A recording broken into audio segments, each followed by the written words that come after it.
That's the beauty of National Lab. There is a huge interest and push towards adapting and using AI to accelerate scientific discovery.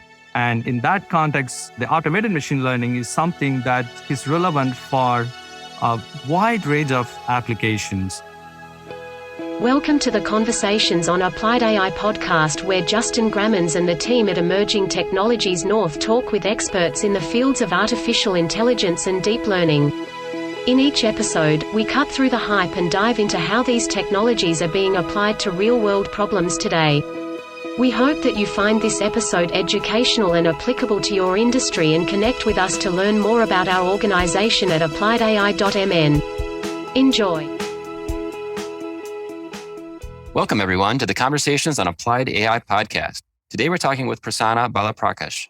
Prasanna is a group leader and computer scientist at the Mathematics and Computer Science Division in the Leadership Computing Facility at Argonne National Laboratory. His research interests span the areas of machine learning, optimization, and high-performance computing. He is a recipient of the U.S. Department of Energy 2018 Early Career Award and is the Artificial Intelligence Thrust Lead at RAPIDS, the Department of Energy Computer Science Institute that assists application teams in overcoming computer science, data, and AI challenges. He is a principal investigator on several Department of Energy-funded projects that focus on the development of scalable machine learning methods for scientific and engineering applications. Prior to Argonne, Prasanna worked as a chief technology officer at Mentis, a machine learning startup in Brussels, Belgium. He received his PhD from IRIDIA, the AI lab at the ULB in Brussels, Belgium. Thanks, Prasanna, for being on the program today. Thanks, Justin. Thanks for having me. Excellent. Cool. I told a little bit of the listeners about your background, but maybe you can fill in some of the more details, like what was the trajectory of your career to sort of get you interested in this field and then kind of lead you to where you are today.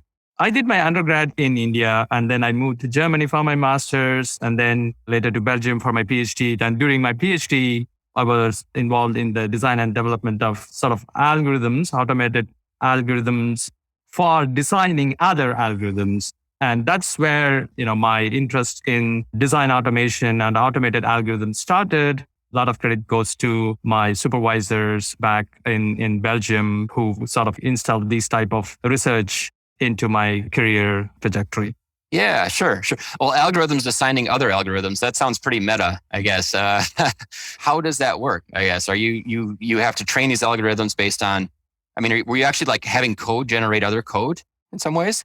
That's one part of it, right? So, there are several ways to think about this problem. As you said, it's a meta algorithm design problem where you have to sort of first think about what are the templates and what are the design choices that should go into a particular algorithm.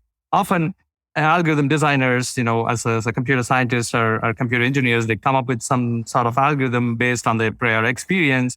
And even inside the algorithm, they can think of different types of components. And often they have to pick one based on a particular problem that they are solving or the sort of test cases they have and sort of, fix that as a choice, as a decision choice instead of exploring all possible choices. The reason being that it's very, very difficult to explore all possible choices in a complex algorithm. Each algorithm can have different choices, and each choices can sort of expose different parameters and so on and so forth. So all these sort of explode the number of design choices one need to explore in coming up with the right algorithm for the right problem.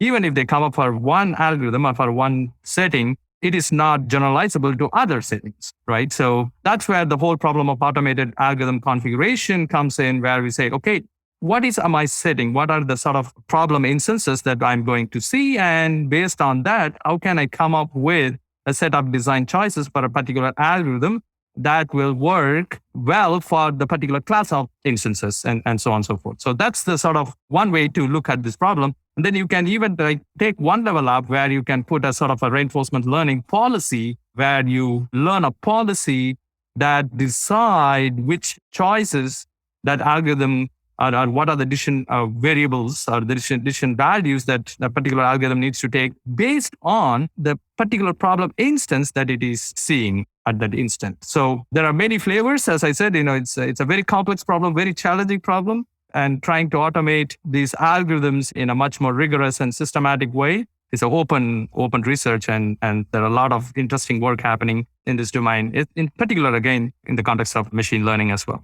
And so that's kind of what you focused your PhD on? Was this concept around this? Yeah, that's one of the major topic of my PhD. Yeah. I mean, I didn't mention it during the introduction, but you're instrumental to this DeepHyper project going on, correct?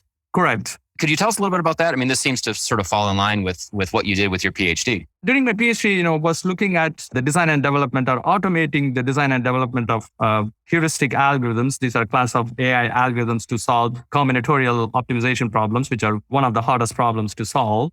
The DeepHyper project is primarily focused on how we can design or how we can develop machine learning models. So if you think about neural networks, one of the most promising machine learning approaches, it comes with lots of hyperparameters, so to speak. What type of learning rate, so what learning rate to use, what type of optimizer, number of layers, number of units per layer, and the topology itself, what type of topology to design. Even if you think about convolutional neural network, you could always ask why this filter 5 by 5 over 3 by 3, right? So there is no sort of clear-cut answer for that. And often this is determined by some human expert based on some test cases they play with, right? And often one could improve the performance of these methods to a great extent by changing architectures, changing the optimizers, changing the learning rate, regularization, and so on and so forth.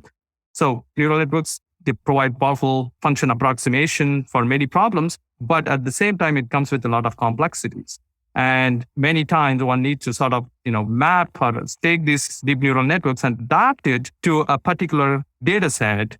And that's typically trial and error process. It's okay, how can I change this and make it work? Or looking at the loss function and looking at the validation loss and see, okay, am I overfitting or underfitting? Okay, can I go and tinker this around and make the network learn well and so on and so forth, right? If you think about it, all this can be sort of encapsulated into the automated design problem where we can do this in a much more automated way and also in a much more rigorous and systematic way. Yeah, for sure. You were talking about tinkering with things. So yeah, I do a fair amount of stuff with Google Colab, which are basically sort of like Jupyter notebooks, and there's when you start working with TensorFlow and sort of building these models, I mean, it's just, there's almost too many dials that you would want to be able to turn. It sounds like, it's you guys are trying to automate. And I was thinking about too, like Google has this concept called AutoML, right? Is that what this project is sort of based around? Is it a competing project to that? I know yours is open source too, and I'll be sharing links to all of that. But kind of a lot of things wrapped up in my mind right now as you're sort of like talking through. But that's the general gist of what you guys are doing there? Yeah, at a high level, we are all trying to solve a similar set of problems. The way that DeepHyper sort of different from AutoML from Google is that, we primarily focus on scientific applications. And also we focus on solving problem at scale. We have access to some of the fastest supercomputers on the planet. And how we are trying to solve this problem is to scale up AutoML in a way that we can reduce the time to develop these models. And also our focus is incorporating scientific domain knowledge into those models and how we can automate that process, right? So if you're talking about solving or developing a surrogate model for a scientific application, there are a lot of physics knowledge that comes with it. A promising approach to incorporate the existing physics knowledge into the deep learning models is to add them as a constraints, as soft constraints in the loss function and so on. So it's great. This is the design philosophy behind physics-informed neural networks. But once you start adding these constraints into those loss functions or in the architectures, your training loss surface becomes really, really difficult to navigate. So any sort of optimizer that you throw there will have problem. And there is a lot of interesting research happening in that space, how to address this problem and so on and so forth, right? But we take this idea of, okay, how to incorporate these physics constraints into loss functions. And if we do so, how that affects this architecture and how we can adapt this architecture. So think of ways in which we can put residual connections to make loss surface much more smoother and how we can adapt learning rate to cope up with that sort of rugged loss surface. And all these things, even for the non-scientific problem with the regular loss function, you have to think of so many parameters, but now add to this complexity, this physics knowledge, the physics constraints and so on and so forth. That just blows up the complexity even further. And the class of problems that we deal with, it's not just image or text. There are a lot of problems that we have to solve with graph neural networks. point clouds or manifolds, those type of input data sets, the diversity of the data across different scientific applications. And for each of them, think about ways that we have to customize these neural network models or general machine learning models. That's a very, very challenging problem. And one way that we are trying to address this problem is to sort of help the domain scientists to turbocharge the design and development of neural networks. So how can we automate these surrogate model developments or these neural network model developments for various types of data sets? And that's the core focus. And that's where we are specializing and helping domain scientists. So in that way, it's sort of different from AutoML from Google, where the focus is primarily on the commercial applications and images and text.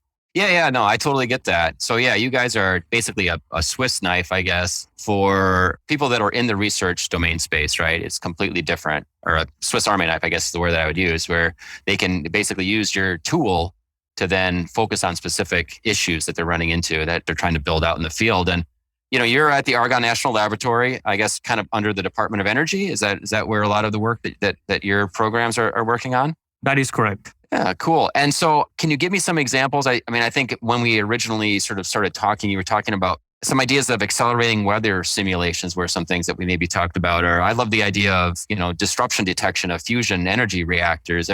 Speak to me about any, I guess, project that you'd like to with regards to maybe how this is being used by researchers. There are multiple projects that are currently being benefited from the use of automated machine learning methods. And I would like to point out a few of them. One that you already mentioned, development of surrogate models for weather simulations. So weather simulations, ability to simulate the weather phenomena is critical for many different applications.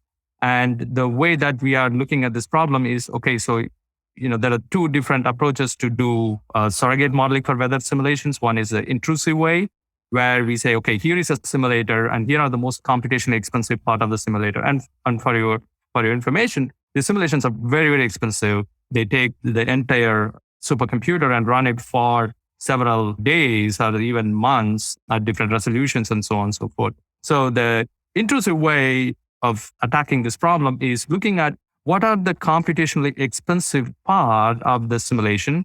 And most of them are sort of related to solving PDEs or partial differential equations and so on and so forth.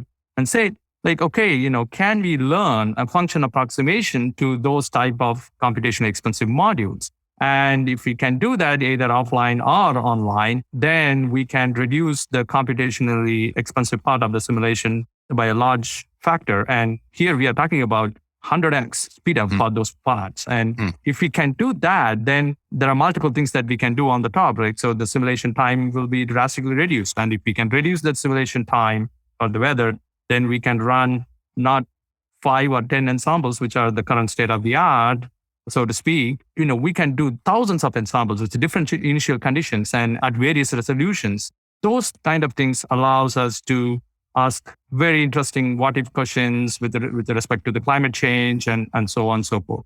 And the non-intrusive one is trying to develop a surrogate for the entire simulator, taking the data from the entire simulation and sort of, matching that with the observations and calibrating the simulator with respect to the observations and using the sensitivity. For example, you cannot think of this complex code and computing derivatives of the variables from this complex code. Impossible. On the other hand, we can develop a surrogate to this entire simulator, or at least the major parts of the simulator, and then compute derivatives, or compute adjoints, and look at the sensitivity of those input parameters, which is otherwise impossible to verify. So there is a physics. Here is a physics model that is encapsulated in simulation. Now we have a surrogate and another computationally cheap model, which we can use to compute derivatives to analyze sensitivities of the variables, climate variables, and so on and so forth. And that has a huge, huge impact. Not just the known physics, but you can then match that with the real observations and try to see whether your physics model, what our human understanding of the physics model matches with the observations and where the mismatches are, and try to sort of improve the understanding going further. So those are all interesting questions that the surrogate models for weather simulations can enable. The second project, the fusion energy reactor, developing surrogate models, in particular, the disruption detection in in the fusion reactor. So we are working with our collaborators in Princeton, and we are looking at ways to develop models that can sort of look at the state of the plasma and trying to see whether this plasma is going to be stable or not. This is very, very critical because if you can detect precursors, or using these precursors, you can detect that the plasma is not going to be stable, and you can go and adjust the parameters of the reactor in such a way that this plasma becomes stable in the future time steps. Because once the plasma becomes unstable, then you have to switch off the reactor, and that has a huge overhead cost. And in fact, some of the recent work from DeepMind is looking at related problem, and they are using reinforcement learning to sort of control the stability of the plasma. So the problem is much, much more sort of complex. It has different flavors, and different reactors have different set of complexities. It's one of the grand challenge problems. If we manage to crack this, we almost address a lot of energy related challenges that we face today. So that's a very exciting project that we are involved in. And there, what we are trying to do is to develop these spatiotemporal deep learning models automatically. It's again a complex problem, complex model, complex data sets. And we are trying to help these domain scientists to automate the design and development of deep neural network models to detect the instabilities or the disruptions in the plasmas. There, the challenge is a little different. It's not like we can build a trillion parameter model to do that, because this will be deployed at the edge near the reactor. And here we are trying to not only reach accuracy, but also inference time and the model size. So it's a sort of a multi-objective automated machine learning problem where the goal is to build a neural network or a neural network model that will be small, efficient, low latency, low inference time, and we need high accuracy. So it's not about accuracy there. It's all the other metrics that makes this problem a lot more challenging. So that's another project that we are involved in. We are also, working with other teams where we are developing automated NLP techniques to analyze large amount of corpus, scientific articles, to extract information related to climate change and how the climate change is affecting or will affect the US infrastructure and how these things change over time and so on and so forth. This is primarily trying to help the decision and infrastructure team here at Argonne to sort of see, how they can consume really hundreds and hundreds of articles that are coming out and sort of synthesize that information and try to find what they are looking for. Again, we are trying to, automate this process of developing a natural language pipeline. Yeah, there's a lot of written records, I'm guessing, around over the past 100 years, right? So not everything was stored on disk drives and stuff 100 years ago. So you're kind of trying to parse and go over all these articles, I'm guessing, right? There's a lot of, and probably a lot of, are you guys using a lot of OCR to sort of take a look at even images, or has a lot of it been put into digital format at least, but then you're trying to sort of read through and understand it? So right now our focus is primarily on scientific articles.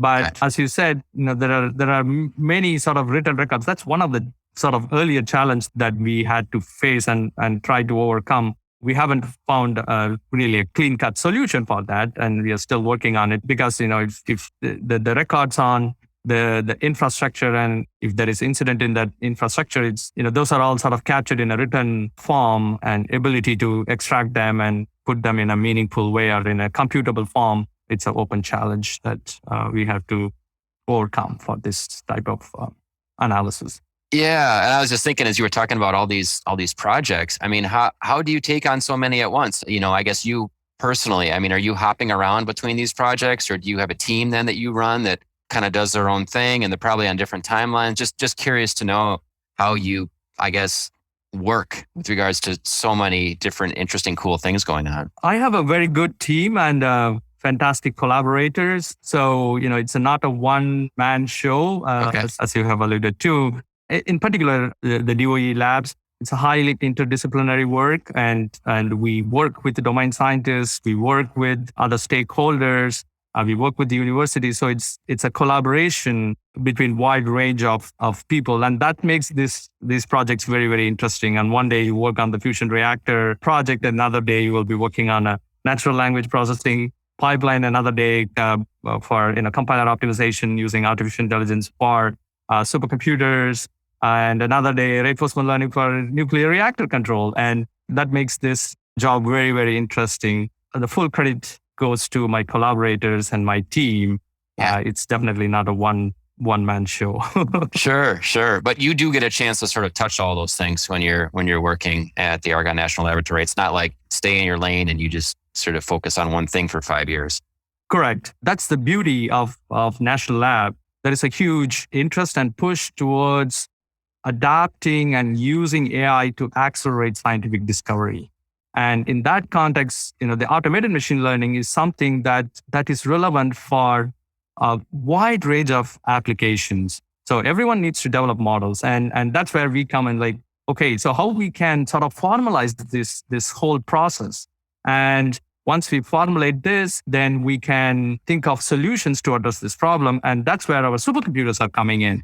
And because this problem requires scale, this is not about, okay, training a billion parameter model on large amount of data. Even if you have a small data, the automated machine learning methodologies that we are developing, we explore thousands and thousands of models in just 2 hours, right? So in 2 to 3 hours, we can explore thousands of models for a particular data set and come up with not one best model, but hundreds of really good models for that particular data set. I mean, of course, we do have large data for which we have to scale up this, but even a small data set requires a scale because the number of possible models that you could explore in this space is really huge, right?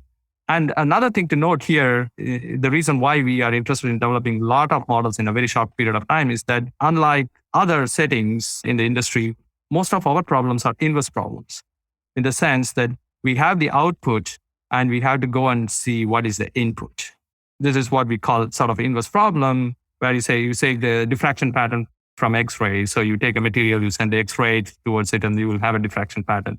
And what you observe is a diffraction pattern, not the material. So from the diffraction pattern, you need to go back and reconstruct what is inside the material, right? So that's the inverse problem. And the inverse problems are notoriously hard, which also means that you have not one solution, you have multiple solutions. And that means developing one single model for this data set doesn't make a lot of sense. You need to have hundreds of models. From those hundreds of models, you can do inference for those inverse problems and then combine all those results to make sense out of it. And more importantly, uncertainty quantification is a must-have property for many of the problems that we are dealing with. And developing these type of models are quite important. So it's not about just building one model that can do well. It's about building hundreds of models that can do well on the data set and then use those models and combine them to generate results. Yeah, for sure. I mean, you guys do stuff with, well, I guess a couple thoughts that I had right now. One was, are you doing a lot of essentially unsupervised learning where you're not tagging a bunch of stuff, you're just sort of running it through and trying to decipher what the right weights and measures would be for the neurons in a deep learning? Or are you guys dealing with tag data? What's most of the data that you're dealing with? We have a wide range of applications and wide range of modality, as you pointed out. Like for some problems, we don't have labeled data, and we have to do a lot of unsupervised learning, in particular, trying to learn latent representations and make inference out of that latent representations, or use that and combine that with the physics knowledge. So one thing that I also want to point out is, like, again, the science setting is in that way it's good because in many applications we know a lot about the underlying domain, right? So you have physical models and you can use those physical models, or you have a simulator. That simulator can be run in different fidelities, like low. Even if you take the climate simulation, it's to run it at a very high resolution, it's very, very expensive. So they cannot afford more than, let's say, 10 simulations. On the other hand, if you want to run it at really low fidelity or lower resolutions, then you can run many more. And that presents interesting challenges as well. So how can you use a lot of low resolution simulations, learn from it, or learn the representations and dynamics and physics from it, and physics knowledge into those type of models using loss functions or in the architecture, then take that to the high resolution where you just calibrate your low resolution model to the high resolution model, right? So those are the things. So yeah, labeling is a big problem in many settings, in many science settings. Labels are expensive, hard to come by, or you have to do physical experiments. That's not only time consuming, but it's also, it costs. There are other domains where you have a lot of labels, and there the data could be, the data volume could be could be an issue. And the point is, in some settings where the data collection happens at a speed that you cannot just afford to move that much data from one experimental facility to the computing facility, like in the cloud, and do that in the cloud and send the results back. You have to do that at the edge, trying to see, whether the results are good or bad, and how to do that. One way is to do just train the model offline and move it to the inference. That sort of modality works for certain settings, but in several other settings, we have to develop continual learning methods where the data comes in and you have to continually update your model on the fly to make it more efficient for the particular experiment, for the particular sort of modality and materials and so on and so forth. So I'm saying that there is a wide range of problems and wide range of challenges that we had to overcome. Yeah, for sure. Now, you guys run your own data centers. I'm guessing. I mean, all your data is probably very sensitive information, so you kind of have to build this infrastructure completely in-house with your team. Is that correct? No, we rely on a number of infrastructures, data movement infrastructures and compute infrastructures. There are research that deals with sensitive data, like health and so on and so forth, that we have sort of, secured enclaves. But most of the research that we do here at Argonne are sort of open in nature. It doesn't mean that we can just move the data outside, but it's an open research. The research will be sort of, disseminated to the public once the data is verified and so on and so forth. But when it comes for learning, right? So when it comes for developing models and doing machine learning on this data, there are different types of constraints associated with the data. One is just the volume. You have to post the data, you have to move the data to the compute center. So some of the experimental facilities we have, some of the processing can be done there, but there's also infrastructure, data movement infrastructure called Globus, which is a flagship product of Argonne. It's used widely in the research community to move data from one place to another place, large amount of data without doing, let's say, SCP over your terminal and hoping that it doesn't end abruptly, right? So those type of research infrastructures exist. And also we have ESNet, it's a DOE infrastructure for data movement from one lab to another lab or from across universities. It's a very solid infrastructure. A lot of research went in before the AI boom. So now we are leveraging those type of infrastructures, both the compute and the data movement infrastructures for AI, which is sort of, helping us to do these kind of data movements across geographically distributed sites. Yeah, sure. Yeah, I guess I was curious if you guys run your stuff on large public clouds like Amazon or Google or Microsoft Azure, any of that type stuff. So since we have our own computing infrastructure, majority of the research that we do sort of, targeted at these type of computing infrastructures. But there are some research groups that are also trying the public clouds and how to use public clouds for various types of purposes. And particularly this is coming from the stakeholders. For example, the projects, some of the projects that we have, those are on traffic forecasting. And the traffic monitoring centers want to use the models. And for them, using the DOE supercomputing infrastructures will be too much. On the other hand, if you say, okay, we develop the model and we can host somewhere in the cloud, that will be easier for them to just write an API and pull the prediction. Or they can even host the model inside their TMC centers if they have an infrastructure or a smaller infrastructure, right? So there are multiple benefits for these things. When it comes for the supercomputers versus clouds, right? So those are designed for different purposes. Although the gap is becoming smaller and smaller, the DOE machines are sort of custom designed for science applications. So in the sense that, we want to run simulations because simulations play a major role in various scientific domains. And those type of simulations need a really tighter or high-performing interconnect where you have data moving from one node to the other node in a much faster way, right? And that is critical for HPC or high performance computing simulations.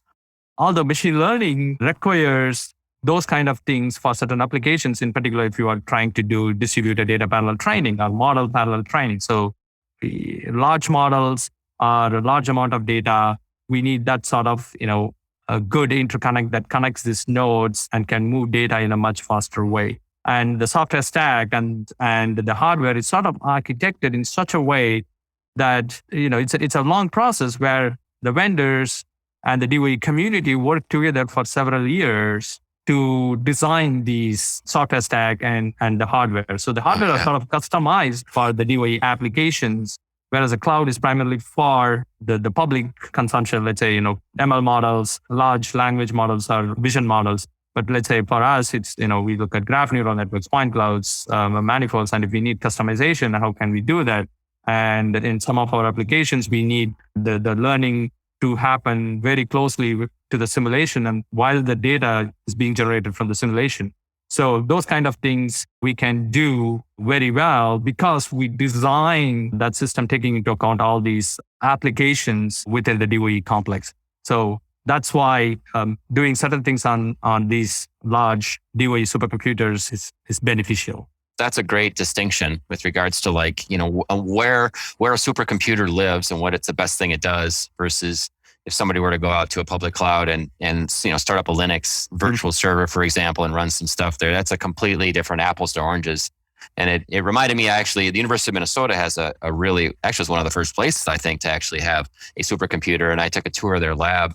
This is probably 3 or 4 years ago, but it was really cool to walk through there and realize that, there were all these simulations going on, but, and it looked like one computer, but really under the covers, it was a lot of different other, there was a number of nodes working in conjunction with each other to essentially crunch data, right? That's really what, at the end of the day, it's like a Ferrari, it's like a sports car just for crunching data. You wouldn't want to use it to serve up a website, right? So it's completely different application for it. You're spot on.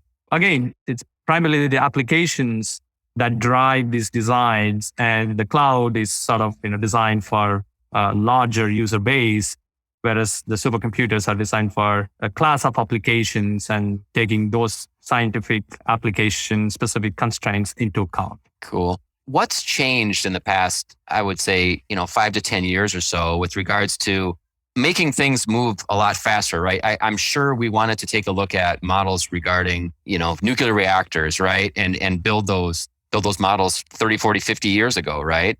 But what's changed in the technology to now allow us to be able to do what you're talking about today? Our ability to collect data from, let's say, if you're talking about this energy reactors, we can collect a lot more data from the original reactors. At the same time, our ability to simulate larger and larger reactors is also increasing thanks to the computing power. So simulation, data collection capability, and basically the computing power that allows us to do both. All these factors allow us to now look at this type of advanced methods to do control, disruption prediction, and so on and so forth. And also, a lot of credit should be given to the AI ML community for pushing the boundaries and pushing the envelope.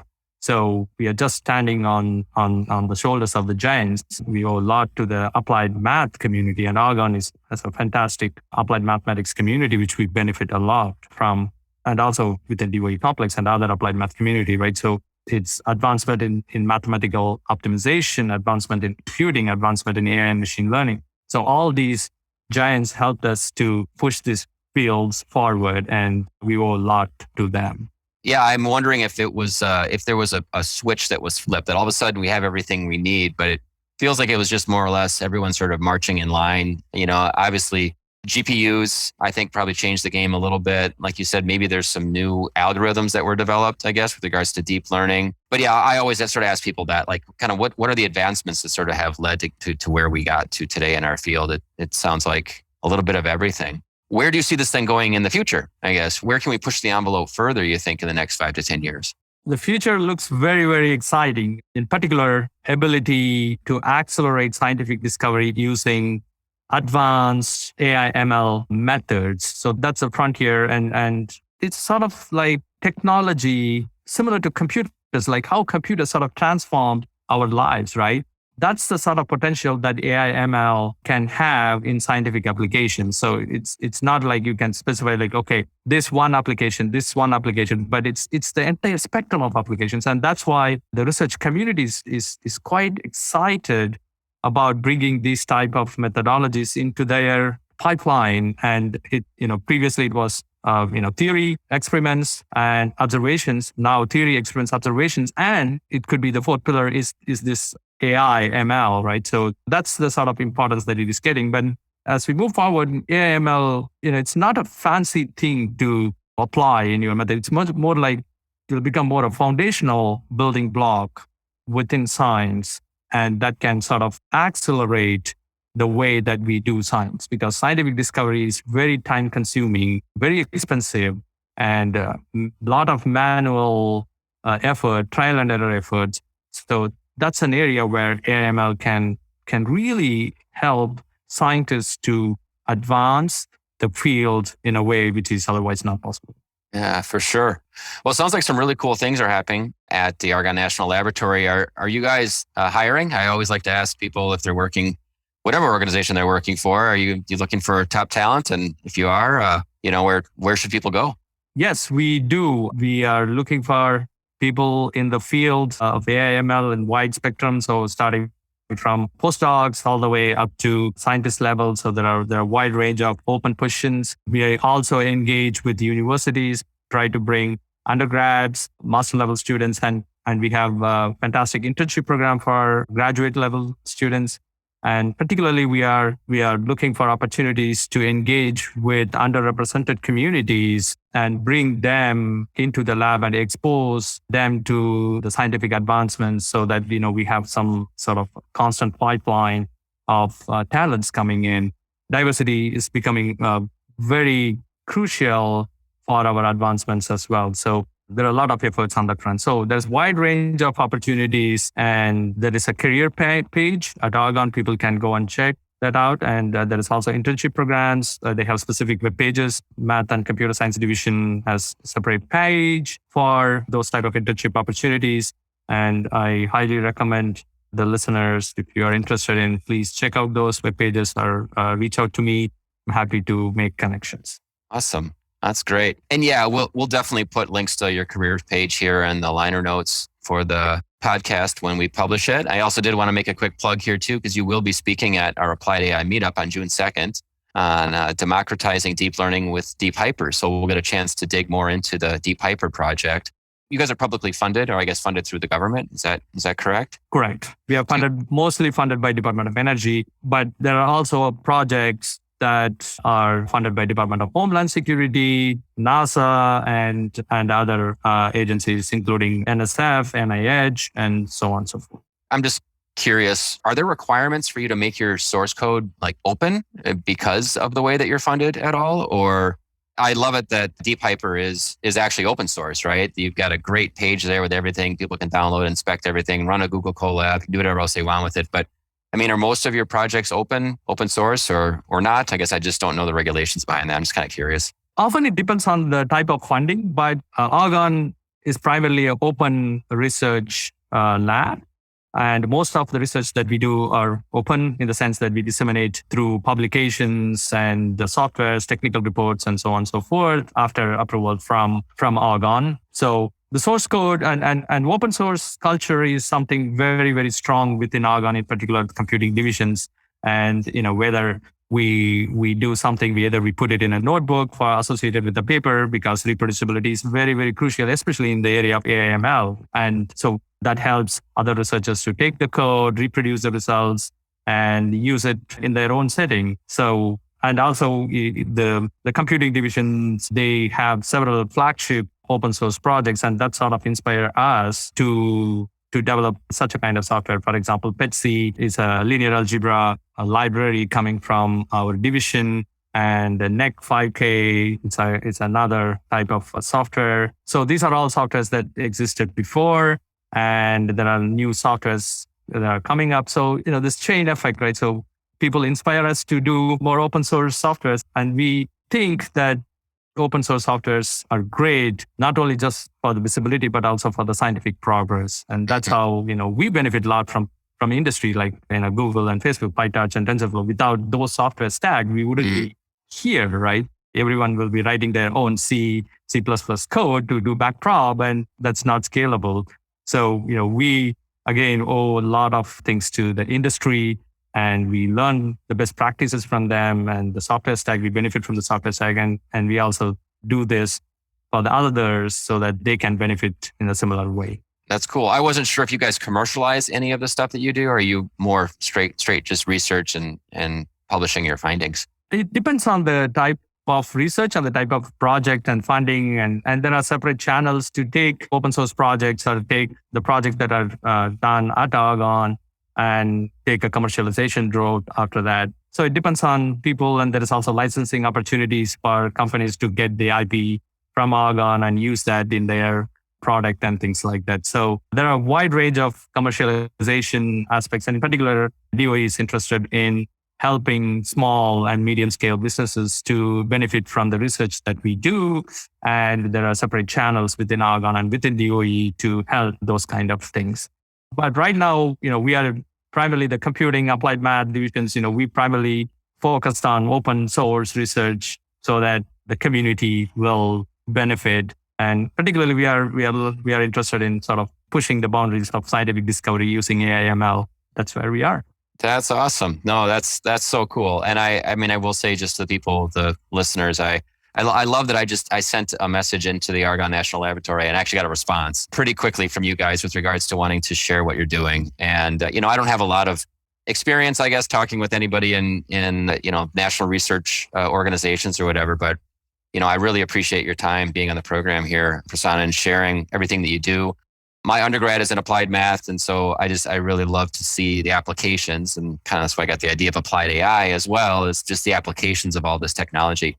And I know you guys spend a lot of time not only thinking, but also computing, right? You guys have an entire laboratory and spending a lot of energy, I think, trying to make the best solutions that you can that then will, of course, benefit, like you said, the scientific community, abroad. So I love your mission. I think it's really, really cool. And thank you so much for being on the program today. Is there any other thing that you wanted to maybe share at all that I might have missed, or did we cover most everything you wanted to talk about? I think we covered, most of the things. And again, there are a couple of things, things on energy efficient computing, like alternate forms of AI, neuromorphic computing. We are looking into ways to sort of how to develop energy efficient AI/ML methods that can work at the edge, which is a lot more bio-inspired as opposed to backpropagation based or gradient based methods and related things. But probably, we can save it for another time. I think we covered a lot. Have you heard the term TinyML, I guess? I'm not sure if we had talked about that. Yeah. That's a huge, huge interest of mine. And I'm actually going to be teaching a class here at the University of St. Thomas that's really around that. I've taught an IoT class for many years, but I want to bring in the machine learning. And when you start talking about running at the edge, my mind went sort of right to TinyML, running these, very low power. Yeah, exactly. Yeah, that's a very big piece of the whole puzzle that we are looking at. So it's great that you are teaching course on that. So, I think that's the sort of a very promising next frontier in AI/ML, not just for the inference, but how can we do tiny ML at the edge with learning and do that more personalized things, right? So a particular instrument, ML for a particular person, right? It just opens up so many new possibilities and things that we can do. Yeah, for sure. Well, maybe I'll have you back on, I guess, here in a couple of months or so, and we can talk about TinyML, all day. But yeah, I that is a very cool part of where I think a lot of this technology is going, is to run it more and more personalized. So really, like, you have that digital assistant with you, and that can be very, very powerful for people. So, well, thanks, Prasanna. Again, I appreciate the time today. This has been great, and look forward to having you at our next meetup on June 2nd. We'll talk more about DeepHyper. But yeah, thanks again. And let's keep in touch for sure. Thanks for having me, Justin. Thanks for the opportunity. You've listened to another episode of the Conversations on Applied AI podcast. We hope you are eager to learn more about applying artificial intelligence and deep learning within your organization. You can visit us at appliedai.mn to keep up to date on our events and connect with our amazing community. Please don't hesitate to reach out to Justin at appliedai.mn if you are interested in participating in a future episode. Thank you for listening.